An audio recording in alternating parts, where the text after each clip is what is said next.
Le gouvernement sud-coréen a annoncé aujourd'hui de nouvelles sanctions unilatérales contre un Russe d'origine coréenne ayant mené des activités financières illégales pour le compte de la Corée du Nord en violation des résolutions du Conseil de sécurité des Nations Unies.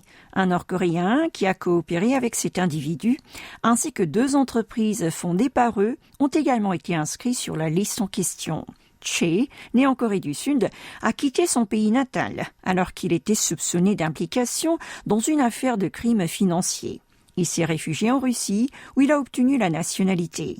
Depuis, il a servi le régime nord-coréen par l'intermédiaire d'une société écran nommée Hanulan qu'il a créée en Mongolie afin d'échapper aux sanctions contre le royaume ermite. Le montant des transactions de cette compagnie avec Pyongyang est estimé à plus de 10 milliards de won, soit 7 millions d'euros.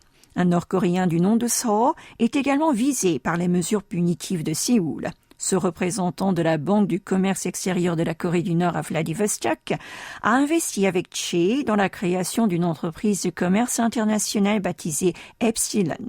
Cette banque figure depuis 2017 sur la liste des sanctions du Conseil de sécurité de l'ONU. Depuis octobre dernier, la Corée du Sud a inscrit 45 personnes et 47 entités sur sa propre liste. Tout citoyen ou entreprise sud-coréenne souhaitant s'engager dans des transactions monétaires ou financières avec les individus ou les organisations réprimées par le gouvernement devra obtenir l'approbation préalable de la Banque de Corée ou de la Commission des services financiers.